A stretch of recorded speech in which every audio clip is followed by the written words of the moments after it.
Welcome. Uh, Today in the Parent Learning Circle with Stone Soup Group, we're going to be talking about the second session, or in the second session of 5 sessions on compensatory education after the COVID pandemic.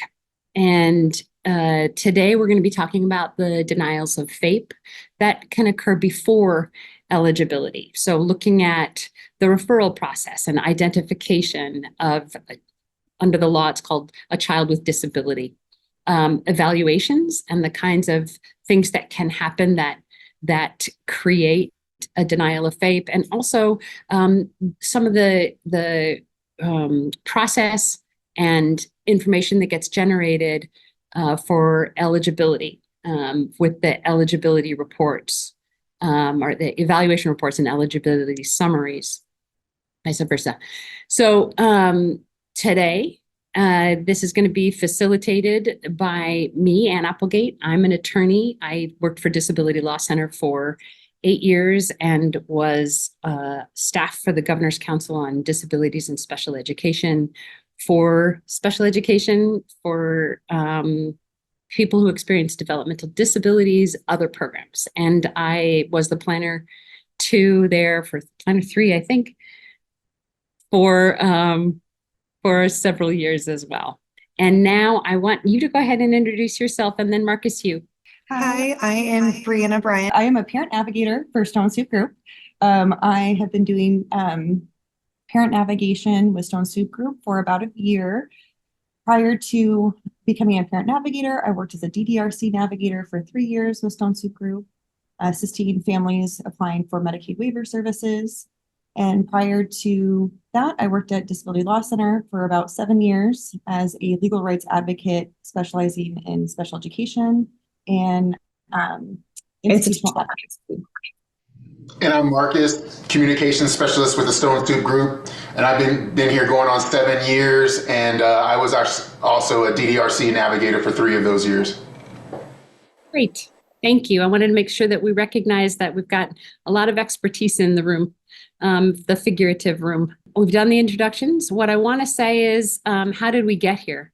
Because Marcus and Brianna and I, as well as other people at Stone Soup Group, which is the parent training center, information center for Alaska, got a grant from the Mental Health Trust Authority, specifically for parents to learn and ask questions in a safe space for sharing.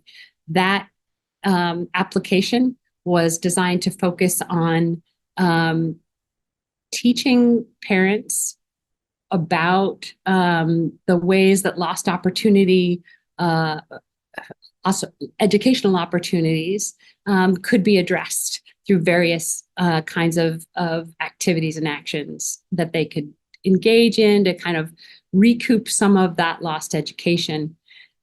What this series will look like and how to find it and use it, it's going to be in 5 parts. The overview first, which we have already done, and 4 more sessions breaking down relevant subjects. Hopefully it'll be actionable intelligence for you. The recordings and the next dates will be online at Stone Soup's webpage. There it is.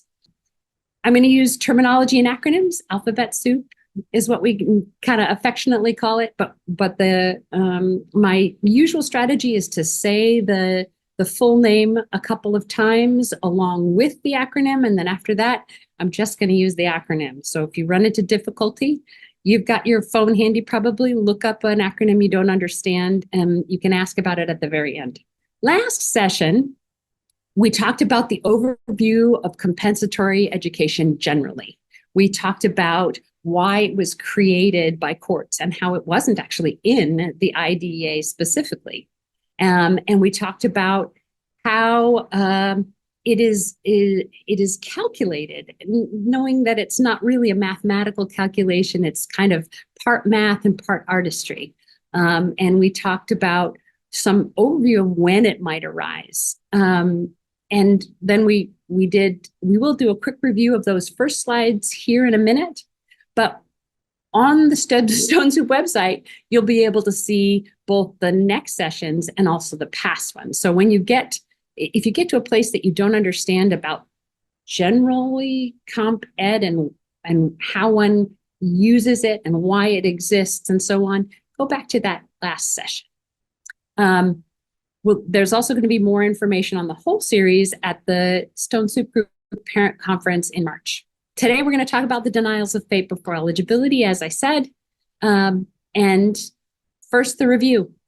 What is Comp Ed? It's a remedy owed to students with a disability who've been denied a free, appropriate public education. The quantity and type of special education and related services to catch a student up on their expected progress that was denied by a lack of services or that lack of a free, appropriate public education. It's to remedy a loss of educational opportunity. It's like there was a window that got missed. And what happens within that window is what we're trying to make up for. And the overarching question that usually kind of narrows the focus is, what position would the student be in but for the denial of FAPE or that violation of the IDEA? So some examples of when Comp Ed might be due. First of all, loss of FAPE. And FAPE is defined here. And again, this is a review slide. It comes from the Andrew F. case. And what it says is that the school has to offer an IEP that's reasonably calculated to enable a child to make progress appropriate in light of the child's circumstances. Added to that, every child should have the chance to meet challenging objectives. So that's FAPE, and that's when we talk about the loss of FAPE, that's kind of the big idea. But you can see Comp Ed and being due if there's a violation, for example, of child find, which is identifying children who have a disability. Also, a failure to review an IEP annually or when the circumstances warrant it. That IEP, individualized education program. The failure to offer an appropriate individualized educational program or IEP. The failure to implement what would be an appropriate IEP. And then there are some procedural violations that are what lawyers call per se FAPE denial. Per se means it just is. It's just a FAPE denial. There is no need to prove that there was some substantive impact to a child's education because these procedural violations are serious infringements on a parent's opportunity to participate in the IEP formulation process. Or on the face of them, they cause a loss of educational opportunity or deprive a student of educational benefit. Identification of all students with disability. That's the language of the IDEA. We talked about child find in the previous session in a lot of detail, but we didn't talk about child find plans. The state Department of Education and Early Development in Alaska has to have a child find plan, which is a plan for how they are going to require school districts to go out and do outreach to make sure that people understand how you get help identifying a student, health screenings, opportunities for information, making sure that there are ads in papers or that there's ads online, those kinds of actions that are identifying, locating, and evaluating all children with disabilities. There are a couple of really good examples here in these links. One is Kodiak Island Borough School District. They have a very detailed child plan and procedure that includes how they're going to reach out to kids in transit, transient children. How are they going to reach out to people in far distant locales? Who are the contact people for all of their the levels of, so the infant learning program for infants and toddlers, and who to contact in the school district for getting evaluations for the K through 12 program. Now, they only have to have an annual notice that they publish, school districts. What I like about both Matsu and Kodiak Island Borough school districts are that they have a very detailed notice that is on their website year round. And I noticed with Kodiak Island that they actually just keep the same notice, but they update it. So it's reviewed every year annually with new information. During COVID, one of the things that happened with identification through Child Find that was going to be a barrier is that lots of parents decided to enroll their kids in homeschool programs and also in private schools. And districts where the private school sits still have the primary responsibility for reaching those kids, identifying those kids, those students who have a disability. And the district where a student is homeschooled also has that responsibility. Another way for identifying students is through referrals, and we'll talk about that in the slides ahead. And similarly, we'll talk about response to intervention, which we refer to as RTI. You can see that identification is really important, right? It's the trigger that starts a process. And the process may or may not result in a student being found eligible for special education, but we don't know unless we can identify and start that process, right? So what does it really mean? And I think we're going to have to break down the definitions of a lot of words. So I'm going to start out by giving you the whole thing, and then we'll move back, I think. Now maybe we'll just go through. Here we go. So identification is when a school district, through their employees, teacher, special education supervisor, specialist counselor, school nurse, site administrator, and they know or should know that there's a need for modified curriculum or specially designed instruction, also called specialized instruction, and accommodations and or related services that allow a student to access both education-related and non-academic school-related activities. So that is what it means. If a school district knows or should know, it triggers an obligation to request consent to evaluate. Because we don't know, we know a kid has this, or we should know that a kid has this need, a student has this need, or an infant or toddler in the community or in the infant learning program. We have to figure out whether or not that need actually gives rise to an obstacle to learning.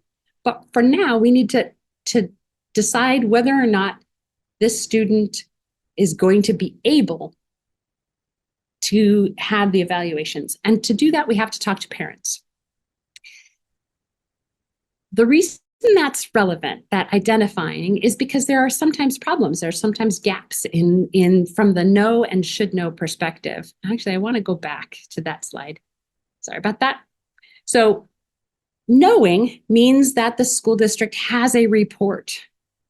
They know that there's a disability because there's a doctor's notice, a report from a doctor or from a specialist. They have credible data from some other source, a previous school. They have past school records. They have parent information saying, yes, there was a suspicion 2 years ago that there was a disability that was impacting their access to education-related activities.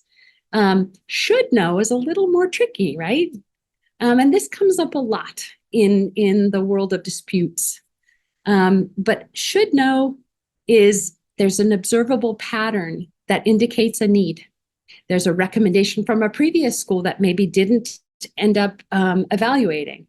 Maybe a student moved from one school to another, from one district to another, even from one state to another.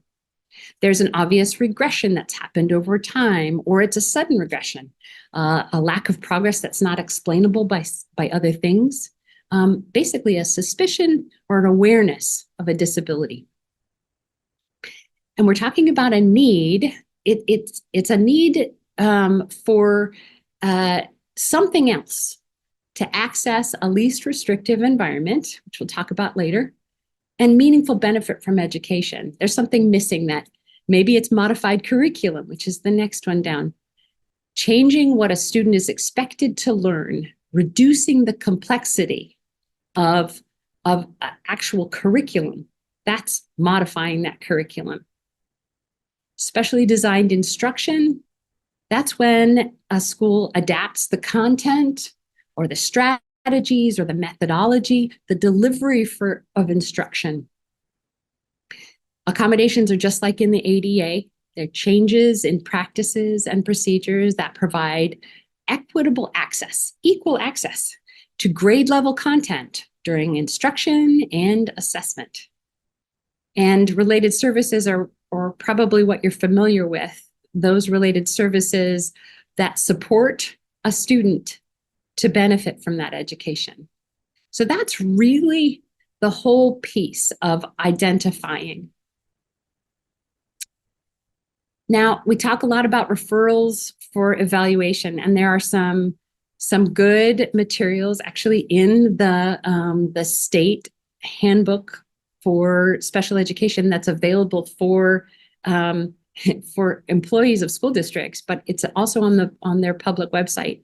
And I have a link for that later, so you can go to that. Their referral information is really good and clear.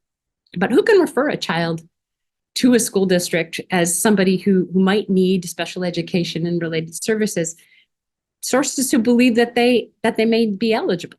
That can include teachers from other programs, if they have a tutor, parent, a healthcare provider, a social worker, anybody with individual knowledge about that child. Most commonly, it comes through healthcare screenings for infants and toddlers, and also standardized testing for K through 12 students, or health screens that happen with the school nurse. And a lot of times referrals come from parents. But regardless of the source of the referral, the district has a reasonable time to act on referrals. It's one of the gaps in the IDEA, which provides timelines for all kinds of things, that there is no timeline expressly.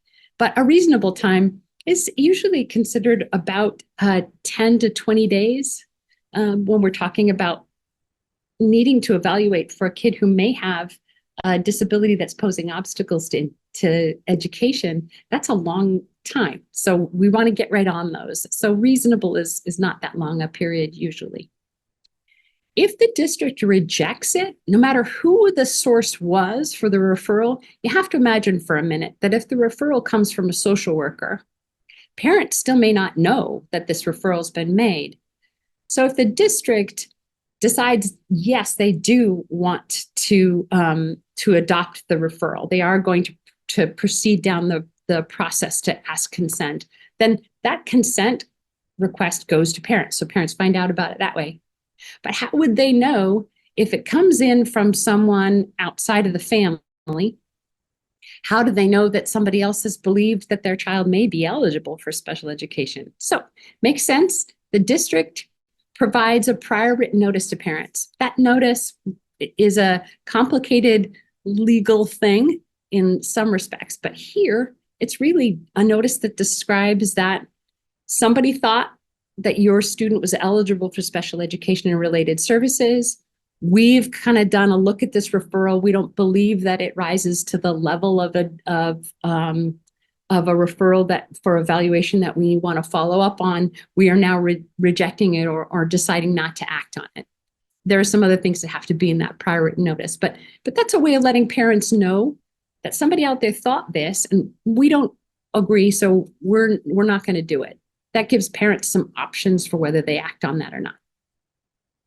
Despite the fact that anybody can refer, only a child's parent or the school district can initiate the request for an initial evaluation. So if the school district decides not to act on a referral, but the parent is now concerned enough to want to initiate that initial evaluation, they can then do a request for initial evaluation. That's how a referral works. As a practical note, anytime you have a question about this kind of subject or requests for an initial evaluation or for changes to a plan, anything, always put it in writing. Send it to the site administrator. Add the special education coordinator for the school and the person that's responsible for special education at the district level.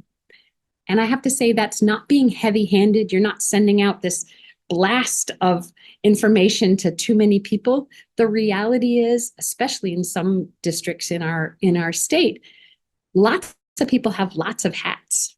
And there's often in a smaller school district, not very many people who have responsibilities in an administrative office. So if one person goes away for an extended vacation or they're ill, the communication network, the plan for what happens could mean that email doesn't get read right away. So sending it to those 3 people that I've listed here means that it's really likely to get to the right person. So don't feel like you're being, overly ambitious or bold.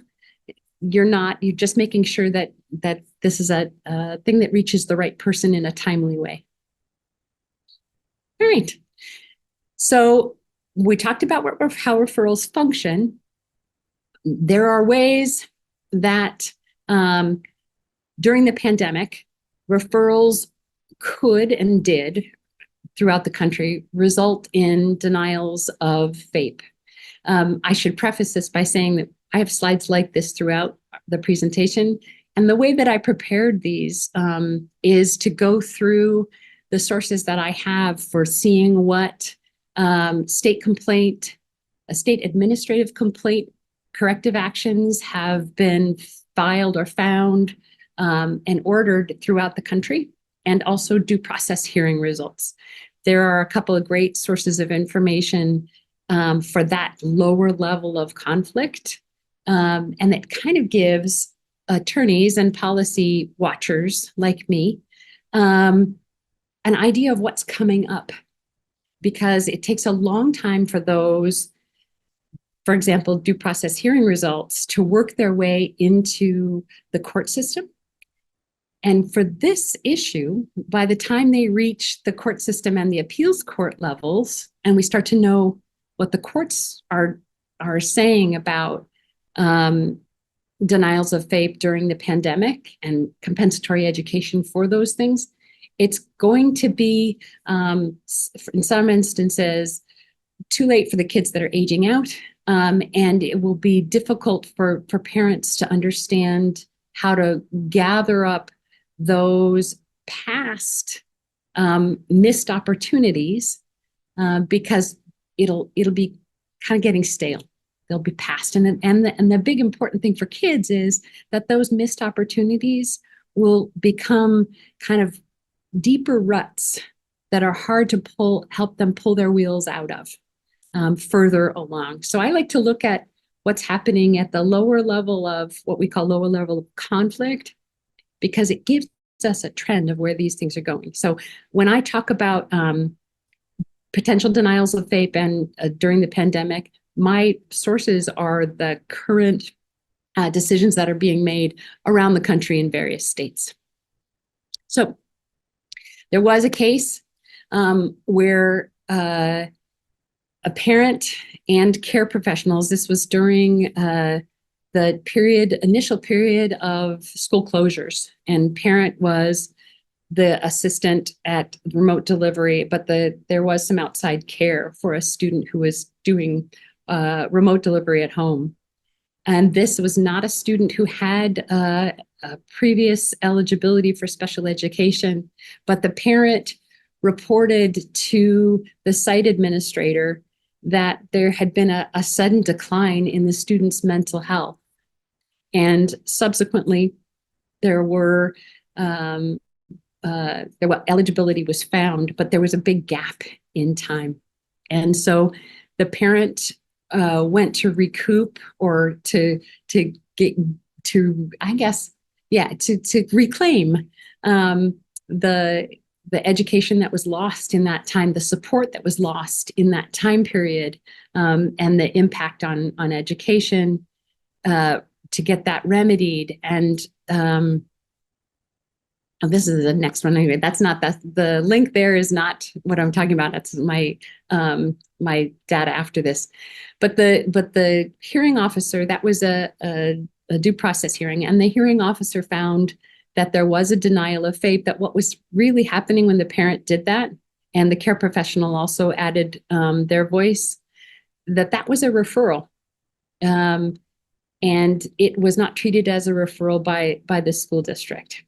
And this is kind of the backup for this idea. I mean, if you are a parent who recognizes this as a pattern in your students' education and responses to the pandemic, here is a study that can provide some support when you go to talk to the site administrator and your special ed coordinator, that basically it is pretty clear. These are two studies. They were both longitudinal studies, so they were looking at kids over time.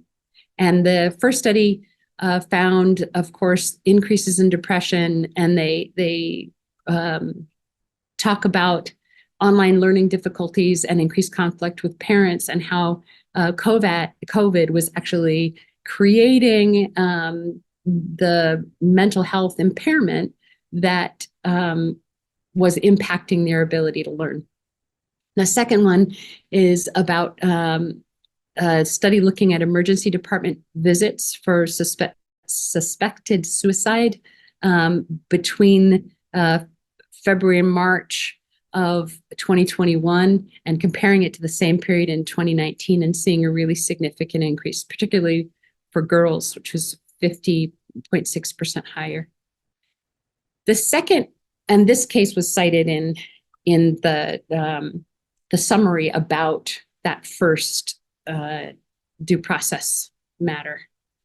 The second one was a state complaint, administrative complaint, and the state review officer found that there was a denial of FAPE and a comp ed award when a parent of a student who had an IEP and was trying to assist them with their remote delivery reported back to the special education teacher that there was observed and measured regression in academic skills, along with new school refusals. Now, when a parent is put to the position of being an assistant to education, it kind of changes the nature of that relationship. It's no longer that the parent is just noticing something in the home environment that's unrelated to the ability to actually do schoolwork in the school building. This is the parent assisting with the instruction, and in that capacity, observing regression and being able to see the decrease in achievement and performance in academic skills. And accompanying that, this elementary school student was refusing to participate.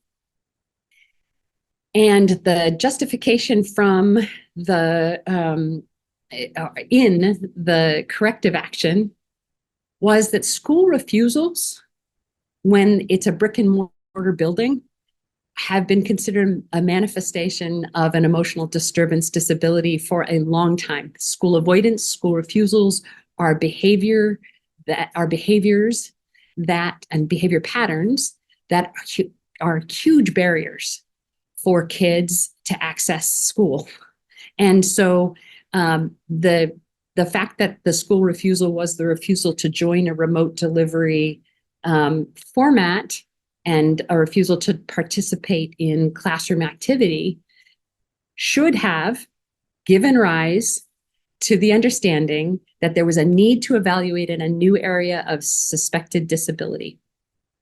And that the time that it took to do that was a denial of FAPE for that period, and that period that gave rise to a claim for compensatory education for that opportunity lost. So those are the kind of things that come out of the pandemic, that if that sounds familiar to you as a parent, then you want to start thinking about talking to a navigator. All right. So what the data says about identification during COVID pandemic is pretty significant. And there was a large scale national study. This is the other place I look. I look at international and national journals on education and special education.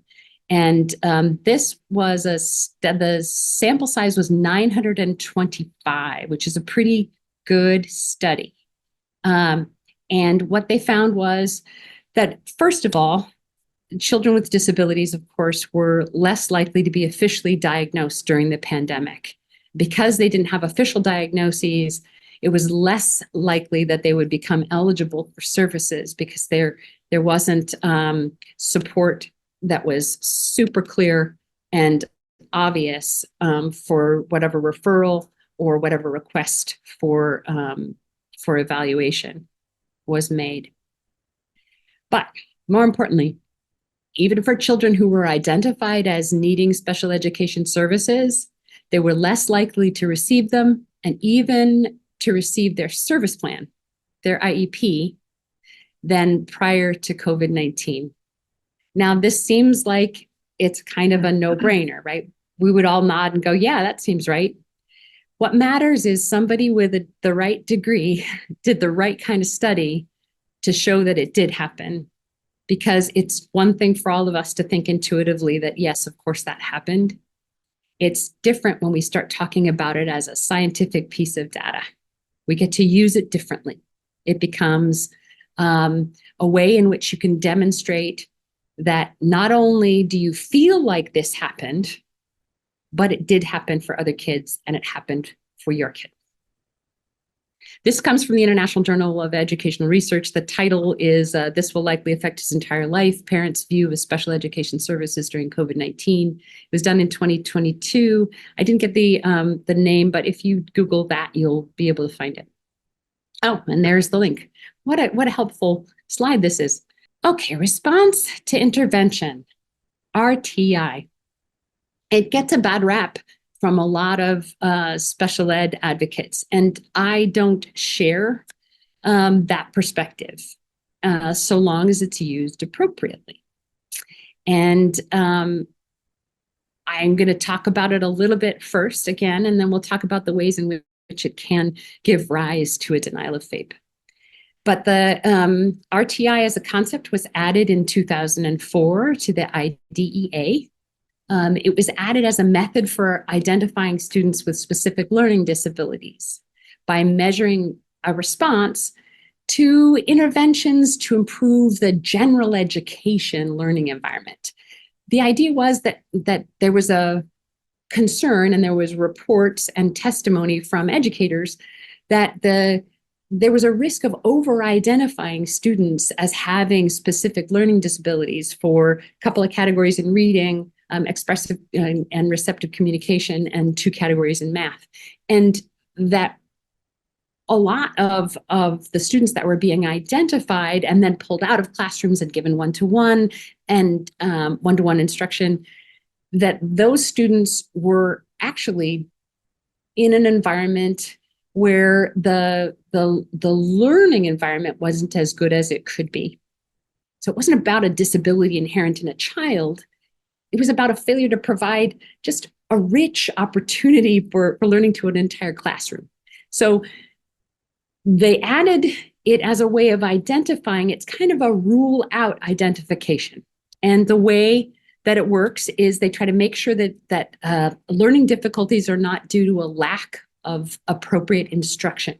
And by focusing on improving instruction to the whole classroom. That's a great idea. That is not special education. It's not when we were talking about modified curriculum, right? And it's not specialized instruction. It's not really accommodations. They're not altering any policy or pattern or procedure. And it's not related services as a concept. It is not in the IDEA for identification in any other disability category. Some people think it is for positive behavior supports, that you can require identification, or that there's information from using a tiered set of interventions for positive behavior interventions. And that's not in the IDEA. If a school wants to do that PBIS for a classroom or for a whole school, awesome, that's great. It's not how you identify kids who have a disability. The tiered interventions generally follow, and I picked one that's basically in the middle of the whole range of kinds of I want to say there are companies that provide materials for RTI, and I looked across a spectrum of about 8 or 9 of them and kind of pulled out the things that were common among all of them to make this little list. People may disagree with some of this, but mostly it's accurate. Tier 1 is the lowest level, whole class, large group interventions, but it's about applying research-based strategies and teacher mentoring and again, improving that instruction for the whole classroom. Tier 2, smaller groups, 5 to 8. They're identified, but only through screeners, not really assessments, but just a screening as kids who might be at risk, either academically or behaviorally. Tier 3, assessments that inform individualized lessons targeted to 1 up to 3 students. The assessments guide the instruction. There's time outside the regular classroom for either remedial class or for one-to-one with a specialist or with an assistant teacher.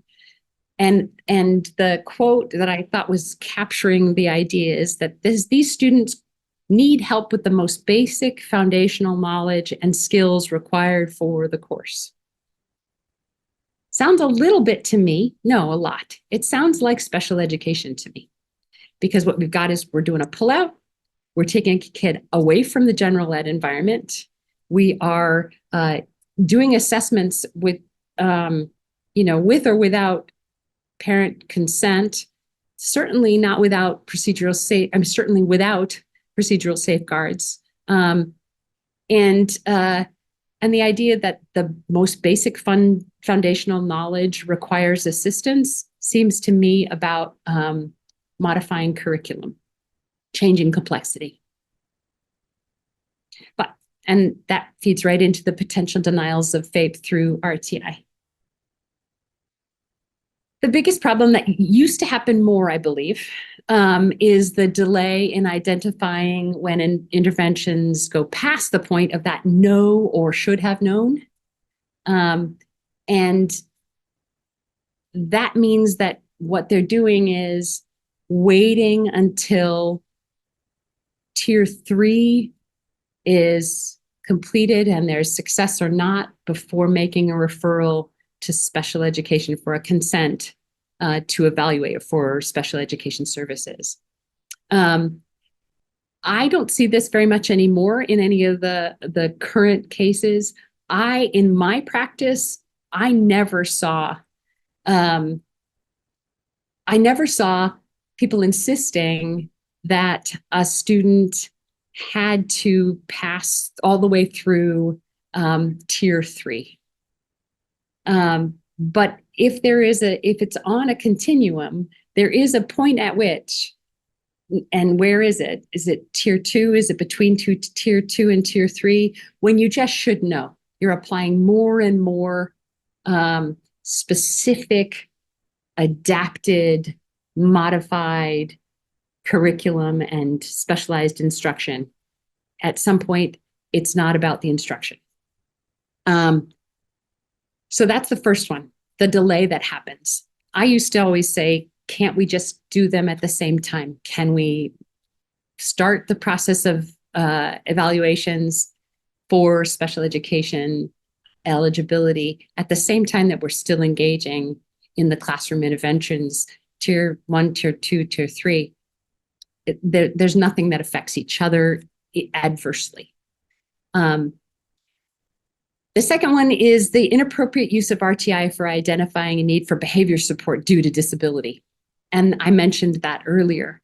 What you see when you look at the RTI tiers for behavior support is increasing levels of intervention that amount to a behavior plan. But it's a behavior plan without any of the procedural safeguards, without evaluations, without a comprehensive look at the whole child, without the observations that would be required in order to have goals for behavior, and without the oversight of progress reports and parent notification and consent to deliver services. So all that's not appropriate. And also a denial of FAPE.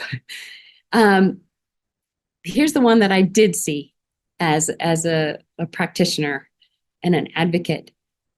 Denying and rejecting parent referral or request for evaluation because, quote, the student is still in tier 1 or tier 2 of RTI. That is expressly forbidden by the IDEA because they recognized that it might be something that happened.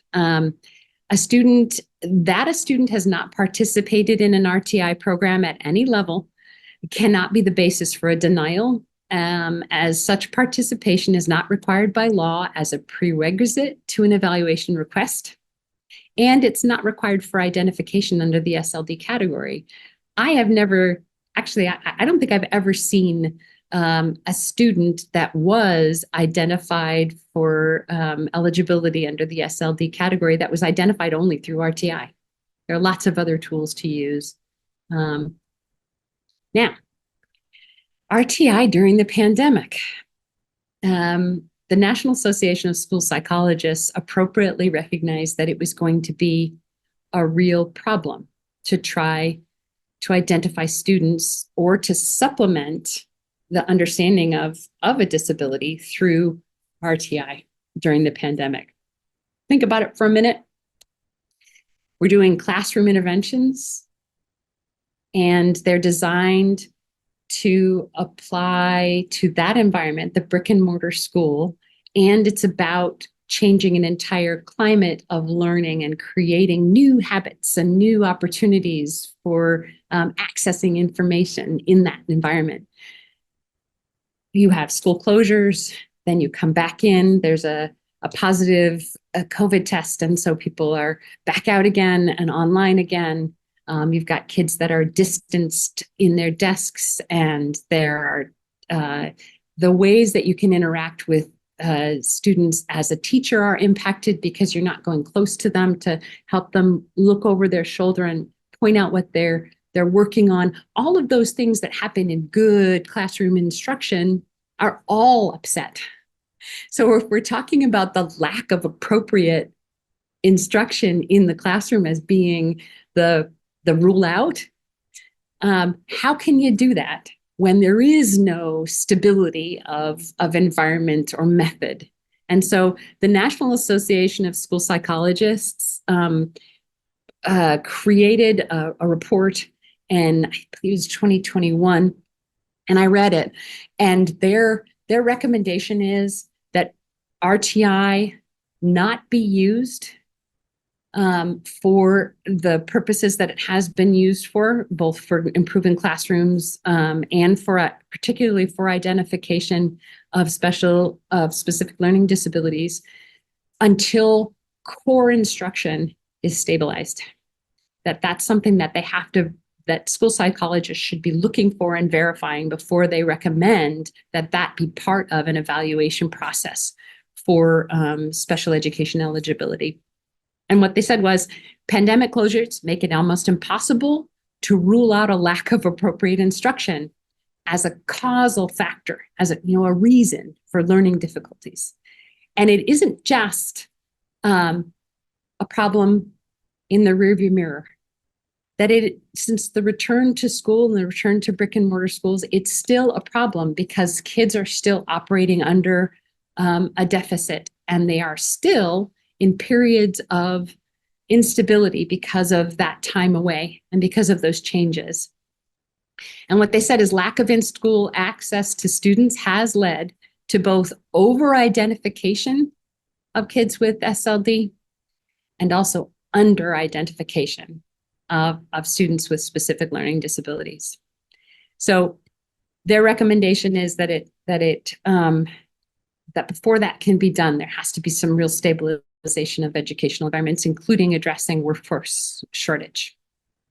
And of course, evaluations are the next step to somebody's identified through the various ways that we've talked about. And then there is a request to consent to evaluate.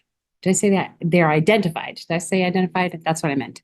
People are identified, kids are identified as potentially being a child with a disability under the definition in the IDEA.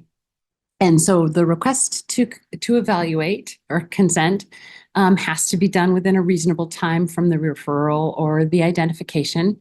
And when the parent signs that and returns it, there is actually, I should tell you, there's a good form to look at for a consent to evaluate. It's really just a checking the box kind of thing, but it's very thorough.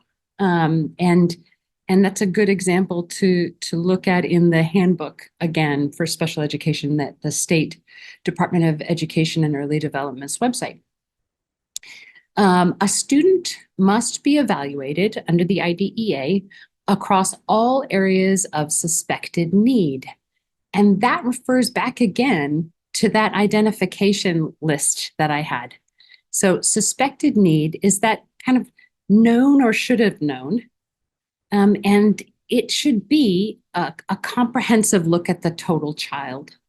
And we used to refer to special education as being like a house.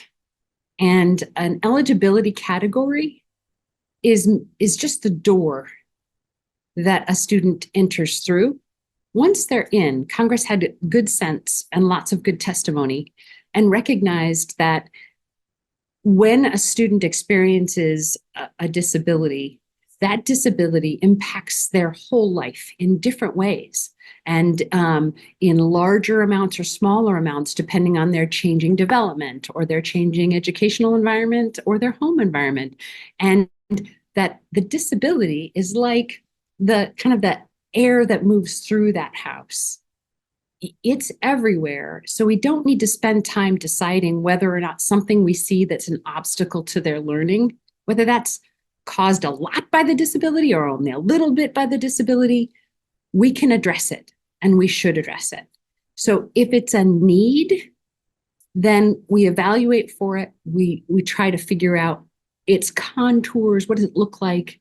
And then we try to figure out how to address it, whether it's just simply with an accommodation, a change of the policy or practice, or whether it's applying a support, or whether it's really about a goal and a need for instruction and objectives as a child moves toward achieving that goal. So evaluated across all areas of suspected need because we're addressing the whole child.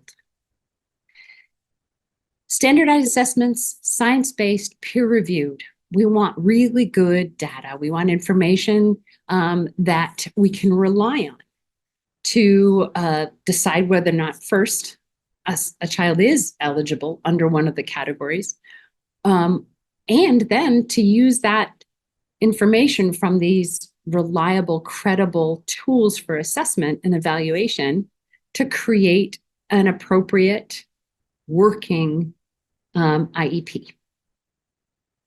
That involves a variety of assessment tools and strategies, including information provided by the parent. And that's a direct quote from the IDEA. So we're talking about a comprehensive look, a quality information, and it includes the people who know the child best. The tests need to be administered by trained and knowledgeable personnel, including related service specialists. And again, as I said about the house, the rooms are all open. The eligibility category is a door, comprehensive in identifying all special education and related service needs, not just those within the eligibility category. And the IDEA says that there can't be just a single measure or a single assessment that is the sole criteria for finding eligibility or for developing the IEP content. So again, we're not just looking at one assessment, even if it is a standardized assessment and science-based and peer-reviewed. And that's, of course, there's kind of better information in redundancy, looking at the same sort of issue or the problem or difficulty from different angles. The idea, once again, is fully evaluated. And I think that's the language, fully evaluated. That's what we're describing here. So I'm going to take a little bit of a digression just for a second and ask, what if you disagree with an evaluation? And then we'll move on from there. If you disagree as a parent with an evaluation, there's a very important right, a very important procedural safeguard. When a student's parents disagree with a school district's evaluation, they can request an independent education evaluation. We call them an IEE at public expense. The school district then has to pay for that independent education evaluation or request a due process hearing at which they will justify the validity and sufficiency of the evaluation that the parent's disagreeing to. So to do that, you just write that you disagree with the evaluation and you request an independent educational evaluation. The school will provide a prior written notice. That prior written notice will probably include an attachment, usually it does now, that shows what their criteria is for the qualifications for the kind of evaluation, the person who's doing the evaluation that you're wanting to have or that you're disagreeing to. Because they have a right, the school district has a right to say that the qualifications of a person doing the evaluation that we are going to rely on as a school district have to be the following. They get to do that. But if the qualifications, the qualified examiner is an employee of the school, it is not considered an IEE. So, and if this is an evaluation that's conducted by an examiner who's not employed by the public agency responsible for the education of the child in question. So protecting that independence piece. I already said that. The IEP team must consider evaluations that are obtained by the parents. So if you had a previous evaluation and you've submitted it to the school and you get to the point where you're considering evaluations and eligibility, that evaluation has to be considered in the mix with all the others. Same with if you have an IEP already and you're looking at changing a goal or re-examining the eligibility, that if you have a separate evaluation that's been obtained by the parents in that context, it also has to be considered by the IEP team. Now, important thing about an IEE is that it's not limited to evaluating only academic or cognitive skills. So it doesn't just apply to kind of that core question about academics. An IEE can be requested and the same process has to be followed if we're talking about other skills that are just related to their educational needs, including extracurricular activities or other things that are non-academic that take place for all students in that general education environment. Again, we're talking about making sure that a student with disabilities has equal access. So neurological functioning, adapted physical education, sensory needs, behavior, aquatics, music therapy. I can tell you that I had a client who experienced difficulty with stuffing cheeks and mouth. And the question was, would that be an IEE from an SLP, a speech language pathologist? Because lots of speech language pathologists deal with swallowing. It was very difficult to find the right expert to do the educational evaluation specifically for this stuffing. And it was posing a barrier at school. It was also threatening her health and safety. So we requested and we submitted that. We ended up agreeing on an expert evaluation and got that evaluation, what to do to work on that stuffing problem. Parental participation and the ESER. And an ESER is an evaluation summary and eligibility report. The ways in which, I'll cover that in the next slide, I think. The ways in which parental participation and the ESER interact are the same way that parental participation and the IEP development interact. And that is that parents are not just an equal part of the team, the IEP team and the eligibility evaluation team. They are considered the safeguard of the process by the IDEA and by the court system. There's lots and lots of language in cases about parents as protectors of the process.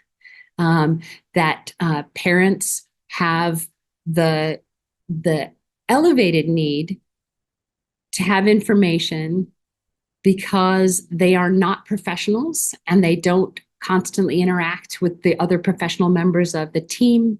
They're not in a position to find out information that is readily available to the school district.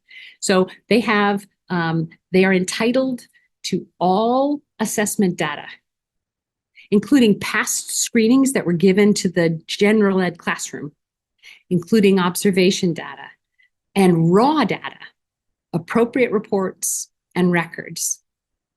I have had a discovery in a case that uncovered a preliminary report by an expert. And when I produced that, because it was never given to parents, there was a revised report that was different.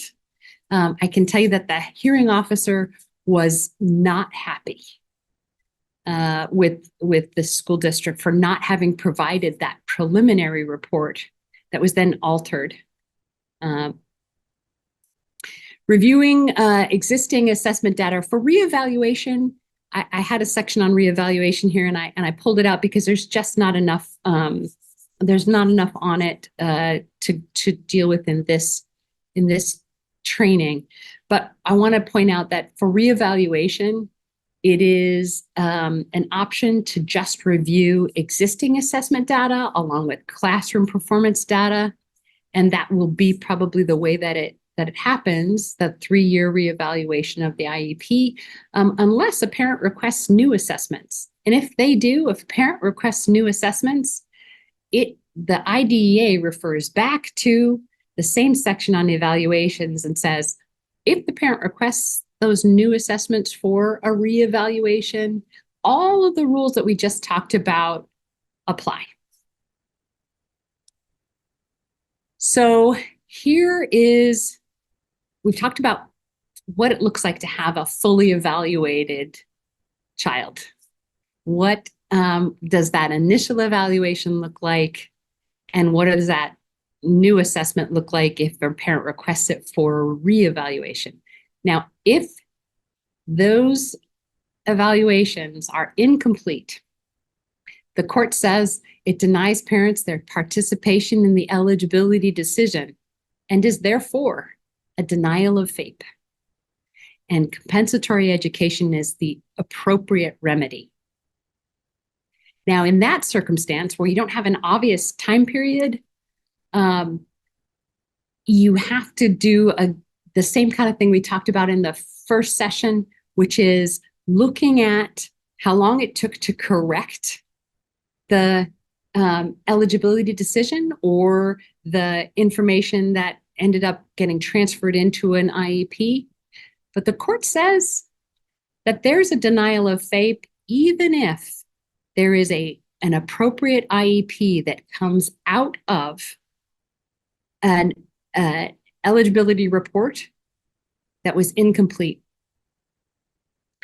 because the parent didn't know about their the missing evaluations, because the parent doesn't have the expertise to know what is an incomplete evaluation. Misleading evaluation reports is also a denial of FAPE, and the same analysis applies. If an appropriate IEP comes out of this process, it's still a denial of FAPE, and it's still entitled to it still requires compensatory education to rectify. Failing to provide existing relevant data prevents the parents from giving informed consent to the evaluation and special education services, and denies FAPE. Now, this applies both to the question of whether or not a parent wants to consent to evaluation for special education. If there's existing data about a student that isn't shared before the consent, that consent to evaluate is not informed, which is required under the law. So timelines. In Alaska, 90 days from the consent to services, that's when the parent signs the thing that says, I want this kind of evaluation and this kind of evaluation, and we need adaptive PE and reading fluency and all those things. 30 days after eligibility, whichever is shorter, one or the other. And sometimes that time period gets extended by a request from the school district to have a pre-evaluation meeting. Know that that's still in that referral reasonable time period then. So my recommendation to parents is, yes, awesome, have a pre-evaluation meeting. If it's not coming really quickly, if you are concerned by a delay for that pre-evaluation meeting, go ahead and submit consent in writing, because while there is a form that exists, you can also just consent. If you do a blanket consent, that starts the day, and the timelines start from that point. Whether or not you consent to particular type of evaluation, your consent is valid from that date. Know also that if you want to withdraw consent, you can, and that if you want to withdraw consent to a specific kind or a particular kind of evaluation, you can. It doesn't affect the rest of your consent. But I would say if you're going to do that, make it very, very clear that that's your intent. And also, so missed timelines that delay the service delivery are also a denial of FAPE. All right. So we've talked about some of the ways that there can be a denial of FAPE that can give rise to a claim for compensatory education in this kind of pre-IEP period in the process, assuming that there is ultimately going to be an IEP. But the big question that I get asked over and over again is, but COVID changed all that.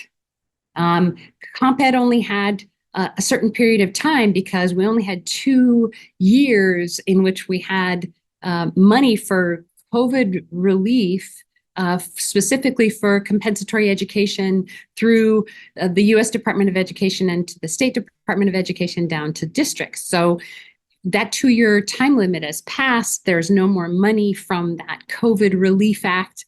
So we don't get Comp Ed anymore for consequences resulting from the COVID pandemic. And that, of course, isn't true. It doesn't matter what the fund is that pays for a compensation for something that was missed, that was owed and was not provided. And the courts have said that repeatedly before 2020. And since 2020, we've had some other good information directly from the Office of Special Education Programs in the U.S. Department of Education. The guidance from OSEP initially and in 2020 and also subsequently is that the IDEA is the same. It has not changed because of COVID. It doesn't change because of workforce shortage either. That if FAPE is denied, compensatory education is due. If an initial evaluation, eligibility determination, or during the development or implementation of the IEP was delayed, or if the method through which services were provided were not appropriate to meet the child's needs. This is a list that was in the guidance from OSEP.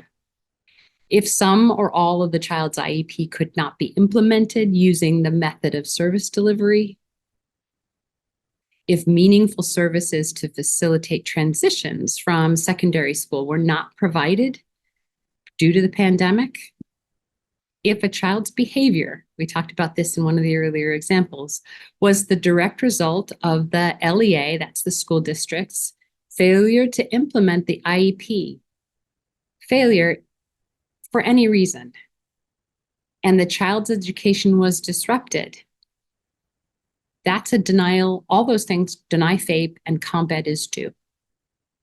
Nothing about the pandemic has changed the IDEA. The rest of the guidance from the U.S. Department of Education is through other offices or divisions within the U.S. Department of Education, and I've got a few of them here. But here's directly from of ed.gov. So this is directly from the department. And here's the link, questions and answers on providing services to children with disabilities during the coronavirus outbreak. So that includes some information on what happens when there are lost educational opportunities. And here's what it says. If a child does not receive services after an extended period of time, a school must make an individualized determination. Individualized determination, it's an appropriate thing for an IEP team to talk about comp ed after COVID. Whether and to what extent compensatory services may be needed, consistent with applicable requirements, including to make up any skills that may have been lost. Now, this isn't about ESY for emerging skills. That's a different thing. And we talked about that in the chart that I had in the first session, the differences between denial of FAPE and comp ed and ESY for recouping emerging skills or to avoid loss of skills for independence. OSEP guidance. OSEP is one of the units within the Department of Ed.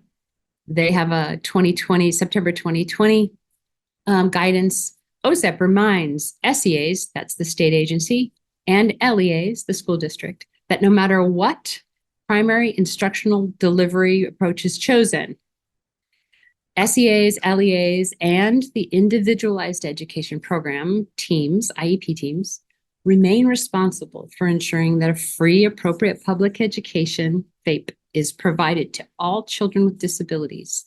If state and local decisions require schools to limit or not provide in-person instruction due to health and safety concerns, SEAs, LEAs, and IEP teams are not relieved of their obligation to provide FAPE to each child with a disability under the IDEA. I just don't know if there's a clearer statement of that. OSERS is the Office of Special Education and I want to say Rehabilitation Services guidance.